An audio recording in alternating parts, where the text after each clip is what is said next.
Fabric Conditioner. Manufactured by ACS Manufacturing Corporation. ISO certified, world-class quality. ACS. Usapang Rayuma. Aroy, naggamot na ako pero sumakit ulit. Hindi pala long-lasting ang gamot ko. Mahal. Ang magaling dyan, Skelan. Todo long-lasting ang ginhawa up to 12 hours. Mas tipid kaysa leading naproxen brand. 950 SRP lang. Magaling nga. Sa Skelan, mas gagaling ka. May anti-maga na wala ang paracetamol. Unilab yan. Naproxen sodium is the generic name of Skelan. If symptoms persist, consult your doctor. Empleyado ba ka nga nagkasakit o na-aksidente tungod sa trabaho? Kahibalo ba ka nga gawa sa SSS o GSIS benefits? May dugang benepisyo pa ka nga mahimong makuha gikan sa Employees Compensation Commission. Sakto! Covered ka sa ECC. Basta mandatory member ka sa GSIS o SSS. Apilsad ang mga self-employed members, C-based OFWs, mga kasambahay o tanang unipermadong personahe sa AFP, PNP, BJMP o BFP. Para sa dugang kasayuran, bisitaha ang www.ecc.gov.ph. Ito ang DXDR 981 sa Dipolog City. Basta balita at serbisyo publiko. Tatak RMN. En Fátima dolorosa mostraste el fuego infernal, pidiendo para salvarnos tu corazón veneral.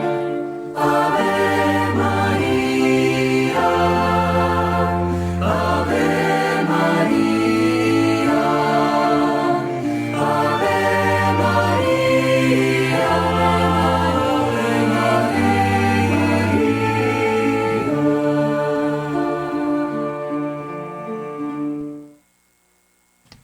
Okay, niya na usab ang tulumanon nga giuluhan ang kahayag sa pagtuong Katoliko. Uban gyapon niining ubos ninyong alagad sa maong tulumanon, Silbert Donduyano, Senior alias Veritas. Okay, sa gyapon ang makauban nato sa technical side, si kasamang Radyoman Danny Luod, si kasamang Radyoman Dax Ilumba, og sa gihapon atong pasiunang patimbaya no sa atong emahan dinhi sa istasyon ang atong station manager si kasamang Radyoman Edgar Dagumo uban na sa iyang tibuok yun staff dinhi niining maong istasyon sa duha gyud kabayan no AM FM. Okay, sige hapon atong paghiyukbo, pagkahod sa atong amahan sa diocese. Most Reverend Severo Kairmari uban na sa mga kaparian, diin mialayon kaniya sa pagpangamahan sa maong dapit.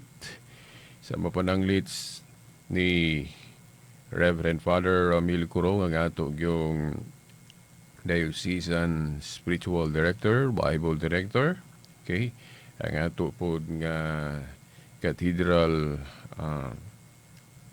Spiritual Advisor no sa CFD, Reverend Father Ruin Salvo, o usab si Reverend Father Leonilo Dagpin Jr., o sa tanan nga dili na lang nato hinganlan ng mga pangalan agi sa kadaghan.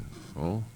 Okay, bisa na wala mahisakop sa mao nga diocese sa atong pagyukbo no kanila tanan no sa atong mga kaparian. Okay, kaninyo nga mga nagtan-aw sa live streaming o kamo nga naminag yun sa duha ka bayan do sa radio AM FM, ako moingon sa gihapon kaninyo maayong adlaw sa Ginoo og akong pagyukbo kaninyo nga tanan. Okay, niya na ta sa panahon sa Kwaresma, okay? O nagpaabot na po ta sa Semana Santa o nilabay na ang atong pagsugod gyud no sa pag-obserbar sa maong kasaulugan ang Miyerkules no sa Badlis no, sa miagi nga Miyerkules. Okay, sa gyapon no mga kinahod nga ating paminaw o mga viewers, final show down ta sa tema nga kining protocol sa panaghiusa, no? Mahuman na tuk sa dili, diri lang sa tataman ani nga tema. Kay mo paingon na puta, madto na puta sa lain, no? Dito na puta sa ubang mga teachings sa simbahan nga nagkinahanglan o kahayag, no? Nagkinahanglan o kahayag, siyempre katong gingit-ngitan. Dili tong mga nahiyagana. Okay. Gi-presume na to og mao man gyud ang tinuod. Okay, daghan pa man gyud ang wala mahayagi kay daghan pa man ang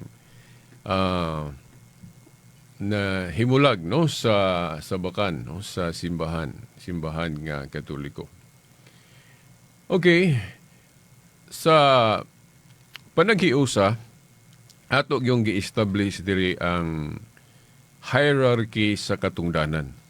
Kagahapon na doon na tayo naka-chat diha sa Facebook o na ay may likes kay may pabor sa atong baruganan pero naapoy may dislike o wala mahimuot sa atong gipost.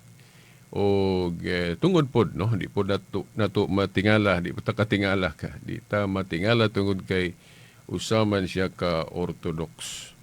Then kadupong usang protestante. Sa protocol gud sa panaghiusa atong gikanunay yung gi-establish, gipabarog diri nga dunay gyud hierarchy diha sa pangatungdanan. Now, matud pa nila, wala may labaw na beritas sa atubangan sa Dios equal man. Ang mga apostoles pantay-pantay kuno matud pa nila, no? Tupong, walay labaw. It seems nung maanindot paminahon, maanindot o nindot yun paminahon ang usa ka pahayag nga pantay-pantay tatanan. Tupong walay labaw na to. Equal ta, no? Equal, no? Og moingon ta nga dunay labaw, no? Siguro ang uban maguna-huna nga kuan man na kanang murag inarugante man na, no? Kita tanan ibuhat sa Dios patas taw ang labaw na to. Now, ato ning gitubag sa pag-ingon nga dili man ta mosupak nga when it comes to dignity, no, sa dignidad isip mga binuhat sa Dios, we are all equal. Wala gyud labaw na to. Pantay-pantay o tupong gyud ta atubangan sa Dios. Way labaw na to kay kita tanan puros ta binuhat sa Dios o tungod kay binuhat ta sa Dios, dili gyud ang usa na to moingon nga labaw ko o ano sa diha, no? Oh. So mao na when it comes kung maghisgot tag dignidad isip binuhat sa Dios, equal ta tanang mga tao. Walay labaw na to ato nang gi-admitar. Pero kung maghisgot tag pangatungdanan o office, katungdanan sa gobyerno, katungdanan sa simbahan, dili gyud na gyud manigar gyud na to ambot og kinsay munigar kun maghisgot tag trabaho pangatungdanan naa gyoy labaw. Nga naman kay kung way labaw wala manggoy mo final say. Kung dili na magparihas og hunahuna ang mga tao kinsa may labawng tuhuan. Be. Wala kay alang-alang og ang imo ray paminahon, mayon kog kana mo imo atong sundon. Then mo magsilos o moingon putong uban ang anong iyaaman kining ako. Kay parehas ra gyud ka, tupong ra gyud ang anong imo may paboran nga, tupong ra man ta. Oh. Pero kung dunay labaw, ang iyang tingog mao may pinaka-final.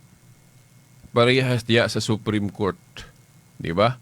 Magdebate ng mga justices, unya ang katapusang musulti nga definitive, inigtingog na sa Chief Justice. Inigtingog sa Chief Justice, hilom ang debate. Yan naman. Kay mo naman ay rule, ang mo final say, ang katapusang musulti nga ang iyang tingog, dili na yun nasupakon, kay final na definitive na mao ang Chief Justice. Agatong gobyerno, Ano naman tayo presidente? Nga labaw man na, no? Ano naman tayo presidente? Tungod kay ingon ana gyud ang structure sa usa ka grupo, usa ka gobyerno, labi na kay ang simbahan usa ka kingdom. Di ba? Si Jesus Christ iya yung litok diha litra por litra nga ang simbahan gingharian sa Dios. So kung moingon galit na gingharian sa Dios na agyoy labaw ang hari, pinakalabaw. Dayon mo sunod ang reyna kung naay queen, no? Dayon ang mga prinsipyo na din ug isa po na diha. Dayon diha sa gingharian ang structure ana naagay prime minister. Na prime minister kanang sa ato nang na-discuss nga tinugyanan sa mga yawi na tinugyanan sa yawi sa gingharian mao nay right hand sa hari. Na primero ministro. Okay. Now, bisan gani ang Orthodox na man po'y hierarchy kay kana din ilang mga patriarchate. Pero ang mga patriarchate nila equal ra pod. Wala gid sila'y pareha sa atoa nga chief nga mao ng Pope Santo Papa. Di ba? Pero kung tan-aw na to ang Biblia, sa tanang mga apostoles, only Peter manggod ang gitugyanan sa mga yawi sa gingharian sa langit nga sa tradisyon sa mga Hudiyo, katungdanan na sa usa ka primero ministro ang mo represent sa hari kung wala diha ang hari. No? Di ba? Ato naman ang na-discuss. Dayon, sa dihang nang gilalis no ang mga tinun-an kung kinsay labaw nila, wala man gyud mo supak si Kristo nga naay labaw nila, no? So kung pananglit na ay mga debate gani mo unya ang topic mo ingon nga sa tanang mga apostoles kinsa may labaw nila og katungdanan. Now kung doon na gani mo supak nga naay labaw sa katungdanan, sigurado gyud ko, ako gyud nang iklaro ninyo, sigurado gyud ko nga dili na siya biblical. Nganong dili na biblical kay si Kristo wala gyud mo supak sa panaglalis sa mga tinun-an niya nga dunay labaw. Wa gyud siya moingon nga no, walay labaw ninyo katungdanan. Wa gyud siya moingon nga sa inyong panaglalis, ako mo ingon nga, no, nasayop mo tanan, wa gyud labaw ninyo. Si Kristo miuyon nga naay labaw nila. Pero ang labaw kuno nila, wa na may lain, no, katungdanan man yun yung ipasabot. Ang labaw kuno nila, kadtong mualagad sa tanan. So, kadtong ang iyang tahas para sa tanang katawhan sa Dios, katawhan ni Kristo, tanan ha, tanang katawhan o tanang karnero ni Kristo. Mao kuno nay pinakalabaw og katungdanan, no? Ingon siya, wa siya musupak nga dunay labaw. Kay inasayod si Kristo nga importante na sa istruktura sa usa ka gingharian o usa ka grupo nga naagay labaw. Tingali mo ingon mo nga na bitaw labaw biritas kana day si Kristo kay siya may head. Siya may leader. Ang Dios pinakalabaw man gyud na. So naagi labaw biritas. Pero ang Dios na si Jesus Christ na wala nay labaw diri sa kalibutan. Dili po na mao kay bisan ng struktura sa gobyerno sa tao na magi presidente na magi prime minister, di ba? Naagi na labaw. Kay ang Dios nga labaw sa tanan. Kita nga iyang katawhan diri sa yuta, magpili po na siya magdumala, mangulo. Kay nakahibalo siya nga kuya ig. Gubot ang usa ka organisasyon nga walay leader nga makita. Di ba? Naagay leader nga makita. Sa dihang naa pa si Jesus Christ, now, wala magkinahanglan og representative o wala magkinahanglan. Bisan pa ganig naa pa siya sa kalibutan, makinahanglan gyud siya representative niya kay pananglit og wala siya diha. Di ba? Di ba? So, mga tinahod nga tigpaminaw, sa tanang mga apostoles, si Pedro maoy iyang gitugyanan sa mga yawi sa gingharian sa langit. Nya klaro na kayo na. sa pagbungat na ni Kristo mga pulo nga magtukod siya gingherian o iglesia. Si Pedro na iyang giingnan nga, Pedro, ihatag ko kanimo ang mga yawi sa gingherian sa langit, ang imong luagan o gapuson sa bagong hubad, kumon nga hubad, ang imong idili og itugot diri sa yuta, idili og itugot usab sa langit. Wala ba mo ka matikod o wala ba mo ka alimadmad mga igsuon nga kana nga authority o kana nga gahom nga gitugyan ni Kristo ngadto ni Pedro, gahom na niya, gahom na ni Kristo, gahom na sa Dios, kay kanang mudili, mugap, mo luag og mugapos, iya man na sa Dios. Kana dayang maggama kag balaod. Oh, mag-impusar kag balaod, then mo luag kag balaod, pananglit mo patuman kag balaod, then mahuna-hunaan nimo nga imong luagan. Oh. Pwede na nimo kay naamang kay authority, naamang kay gahom. Example ana kadtong sa katugaling si Abraham nga wa na siya ihalad, dayon giingnan siya sa Ginoo, ang imong anak mo ihalad. Di ba? Say magka-question tas Ginoo, sa maning Ginoo nga nagbalaod siya daw shall not kill, ayaw pagpatay, o niya iyang gisugo si Abraham pagpatay siyang anak kay mo may ihawon, mo may ihalad. Iyang gisugo si Abraham nga ihawon iyang anak nga si Isaac. Magka-question tas Ginoo ba nga, Ginoo, nagbalaod man kag thou shall not kill, ayaw pagpatay. Yang anong imo mang ipaihaw na ni Abraham ng iyang anak? Yan na pa ubang mga teksto das Biblia, kana makalapas sa adlong ipapahulay. Batuon hangtod mamatay. Ang usa ka mananapaw, batuon hangtod mamatay. Di ba? Murag makalibog ta ba, no? Anang mga bahina sa kasulatan. Pero dili man na makalibog. Kanang balaod nga, thou shall not kill, ang giadresan ana kitang mga tao nga gibuhat sa Dios. Kay kanagong napulo kasugo, kanang balaora di man na para niya, para man na nato. Kanang pag-ingon nga thou shall not kill, ayaw pagpatay, balaod na para nato. Nga kitang mga tao, wala tay katungod, wala tay gahom, mupatay tungod kay iya ra ng gahom sa Dios. Nga naman, ang Dios maoy may tag-iya sa kinabuhi. So, siya ra pud maoy may katarungan nga muhunos o mupatay, mukuha sa atong kinabuhi kay siya may owner of life. Pero kita wa tay katungod. Di ba? Wa tay katungod. Mo ihaw. Gawas kon ang Diyos maunay musugo na to. Maunay magbuot. So mauna katong example nga nganong gipaihaw sa ipaihaw unta sa Dios si Isaac ang anak ni Abraham, gisugo niya sa Abraham, no? Kung ang Dios iya tong gidayon, wala man pud gidayon sa Dios, no? Kaya gisulayan ra man pud ang pagtuo ni Abraham ato. Di ba? Kung nahinumdum mo, Pero bisan pag gipadayon to sa Ginoo nga gipaihaw gyud niya ni Abraham ang iyang anak, dili nimo ma-charge ang Ginoo og naglapas siya sa balaod. Ngano man kay exception to the rule man siya.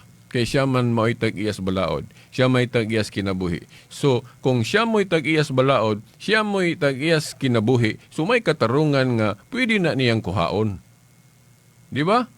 So kung gipadayon pa to sa Dios tong iyang gimando ni Abraham nga ihawon ang iyang anak, dili nato ma-charge ang Ginoo og illegal.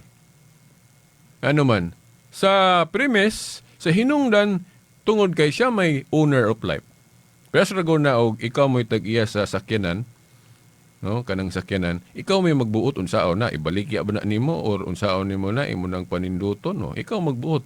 Dili tag-iya. Di ba? Pero kung ikaw mo'y tag-iya, na, bahala na ka diha. Bisan unsay buhaton nimo ana, imo guna. Di ba? So mao na nga ay mo kalibog ana mga parte sa Biblia ngano nga ang Dios usahay maghatag bakwi. Maghatag bakwi, no? Kung gusto niya, nganong dili.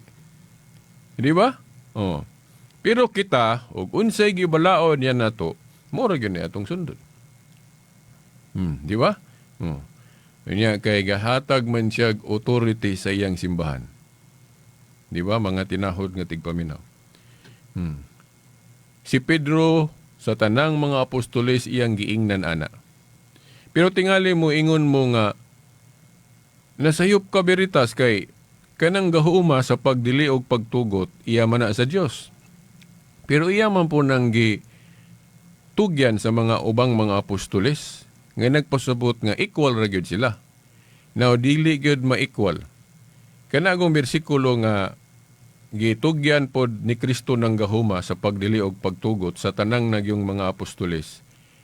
Sa humana na nga chapter kay katong pag-ingon ni Kristo ni Pedro sa Mateo 16, 18 ug 19, si Pedro ra gyud giingnan. Dili o walay labot ang mga apostoles. Kay niadtong higayon na god, nagpili pa man siya kung kinsay mahimong chief. Labaw nila. No? Unya, ang simbolo ana, keys of the kingdom. Kanang himuon kay kag pinakalabaw o katungdanan, ang simbolo ni mo ana nga itugyan Yahweh. Unya, dito man yan ni Pedro gitugyan na, mauna nga si Pedro mao gichip. Dayon kanang paghatag og authority na gyud ni Kristo sa pagdili, pagbain og los, pagdili og pagtugot nga iya na gyud nang gihatag sa tanang mga apostoles, wala siya maghisgot og Yahweh dito. Wala siya maghisgot og case. Asa man na mabasa? Sa Mateo 18:18, basahan ra ninyo ng Mateo 18:18 sa dihang giingnan ni Kristo ang mga apostoles, ang inyong idili diri sa yuta, idili nako sa langit. Ang inyong itugot. Oh. Kanang Mateo 18:18 nga tibuok mga apostoles na giingnan, wala maghisgot siya Yahweh diha. Case of the kingdom. Nga naman, kay kanang case of the kingdom sa usa ka gingharian o usa ka organisasyon, itugyan lang na sa pinakalabaw og katungdanan. Parehas atong struktura sa gingharian ni David o kinsa tong mga hari nga nakalingkod sa una, usa ra gyud prime minister. Usa ra gyud ang tugyanan sa Yahweh. Katong ako nang gi-example ninyo sa Isaiah 22, 21 hangtod 22. Nga diin na atoy tinugyanan sa Yahweh, usa ra ha si Shebna nga usa ka dautan nga leader, then giilisan siya ni Eliakim. Usa ra gyud na kanang katungdanan sa pagka naghupot sa Yahweh sa gingharian ni David o gingharian sa Dios. Di ba? Gi-dethrone, gipalagpot sa katungdanan si Shebna ato kay dautan man siya nga leader, giilisan siya ni Eliakim. Ang Yahweh kuno didto na pod itugyan ni Eliakim. Siya na po'y maghawid sa Yahweh. Unya, ang maong katungdanan, no, hinganlan og amahan sa tupapapa. Father, ako naning naisgutan sa miyagi, diba? Diba, mga tinahod nga tigpaminaw? Nya sa Pinadayag, Kapitulo 3, versikulo 7 pod, mo po na ebidensya nga kanang gakupot sa Yahweh, kanang iyang katungdanan tawgo na og balaan o huli. Kay actually ang nagkupot anang Yahweh, authority sa pagmando, no? Authority sa pagmando iya na ni Kristo, iya na sa Dios. Nya kana nga katungdanan hinganlan nagbalaan. Si Kristo balaan, siya ang hari nga balaan. Oh, so kana ang katungdanan butangan gyud nato nag pulong huli. Huli ang nagkupot sa Yahweh. Referring sa katungdanan na sa Pinadayag Kapitulo 3 versikulo 7. Unya si Pedro man mo'y gitugyanan niya sa mga Yahweh sa gingharian sa langit. Klaro kaayo nga nag-implicate siya, nagpasabot siya nga sa tanang mga apostoles si Pedro mo'y prime minister. Ngano man lisod kay ninyo na supakon, ngano man. Nganong si Pedro naman ang gitugyanan sa Yahweh? Dili man tanang mga apostoles. Diya sa Mateo 16, 13 hangtod sa 20. Kadtong pag-ingon ni Jesus Christ nga ang inyong idili diri sa yuta, katong mga apostoles na gyud tanan iyang giingnan, wa man siya gahiskot og Yahweh dito. Tingali mangutana mo, Beritas, nganong gitanan man ni Kristo pag tanan mang mga apostoles iyang giingnan nga ang inyong idili diri sa yuta, idili sa langit, ang inyong itugot, no? Kung nailabaw nila, nga nung gi-address man niya sa tanan na, nga nagpasabot og equal ra sila tanan. Dili lagi na equal. Kay kanang Mateo 18:18, wa siya magtugyan og mga Yahweh sa gingharian sa langit diha. Oh. Unya ngano pod nga giingnan ang ubang mga apostoles ana, kay ang usa ka gingharian, dili kay hari ra mo magdumala. Na siya mo tabang niya. Di ba? Oh. Gitagaan og kauban ang tinugyanan si Yahweh. Mao nang ubang mga apostoles kay maugtas pud taon si Pedro ug way mo tabang niya. Di ba? Parehas god ni Josue ba to? O kanang katong sa Old Testament nga hingreklamo sa Dios, Ginoo, tagai po kog kauban kay maugtas po ko ani, di ba? Gitagaan siya kauban sa pagdumala. Iyon na pod ang hierarchy sa panaghiusa. Ang labaw na ay mutabang niya. Di ba? Pero sa nang atong gobyerno, di ba? Ang atong pinakalabaw gyud, ang chief gyud, ang presidente. Dahil ang mga general, ang mga subheads niya na ana. Oh, kanang istruktura dahil sa DepEd. Kung atong subayon, pattern man na sa gingharian sa Dios. Nga na ay gitawag og sekretary man ang pinakalabaw, dahil na po'y mga subheads kanang mga supervisors, kanang mga superintendents, supervisors. Mao man ay mutabang gud sa pagmando. Di ba? Munang ay mo kahibulo nga ang Santo Papa na ay mga kardinal, na ay mga obispo. Kay daghan mang lugar gud ang ilang alagaran. Mao na nga magbutang pugag leader anang diocese o siya na sa dipolog sa Amerika, magbutag mga subheads. Pero naagyo'y chief kadtong gitugyanan sa mga Yahweh sa gingharian sa langit. Only Peter, di ba? Unya sa dihang nang gilalis ang mga apostoles, klaro kaayong gipasabot ni Kristo nga wa gid siya musupak nga naagyo'y labaw o katungdanan. Asa man na mabasa? Lucas 22:26. Basahan ninyo mga igsoon. Lucas 22:26. Naa diha mabasa sa dihang nagkalalis ang mga tinun-an kinsay labaw nila, wa gyud moingon si Kristo nga sayop mo way labaw ninyo. Ang giingon ni Kristo, ang labaw ninyo maotong moalagad sa tanan. Kinsa maiyang gisugo nga moalagad sa tanan? Si Pedro, Juan 21:15-17. Di ba? Oh, dili man ni referring sa mga diocesan lang nga mga shepherd. Sama sa atong obispo kay ang iyang gialagaran dili man tibuo katawhan ni Kristo. Diocese of Dipolog raman. Ang obispo sa Pagadian, ang diocese sa Pagadian ra po ang lagaran. Ang obispo sa Amerika, ang Amerika ra pod. No? Nagkatauhan ni Kristo iyang alagaran, pero ang gitahas ni Kristo ni Pedro, tanang katauhan ni Kristo. So ito pa, universal pastor ni nga katungdanan. Oh, si Pedro mo iyang giingnan, Pedro ati mana o alagari ang katauhan nako. So kinsa man ang gitahasan niya ana, si Pedro, therefore siya mo'y katumanan aning Lucas 22:26 nga ang labaw, ang chief diha ninyo sa King James Version, English chief gyud gibutang, sa Revised Standard Version, leader. No? Ang leader o chief diha ninyo kuno matud pa ni Kristo kadtong mualagad sa tanan. Si Pedro mo iyang gisugo ana, therefore si Peter mo'y chief justice sa simbahan nga gitukod ni Kristo. Mao nang sakto ang Roman Catholic Church. Mao nang dili gyud ko makonbin sa anang Orthodox nga mura-mura ra pug Katoliko kay naay mga larawan. Di ba? Ang sipyat sa Orthodox wa nila gitahod ang Chief Justice sa simbahan nga gitukod ni Kristo. Iskism ilang gibuhat. So wa naman daigong panahon ang sunod Domingo pohon sa mga oras ug istasyon. Sa ngalan sa Amahan, sa Anak, sa Espiritu Santo. Amen. En Fátima dolorosa mostraste el fuego infernal, pidiendo para salvarnos tu corazón venerar. Ave María, Ave María, Ave María, Ave María.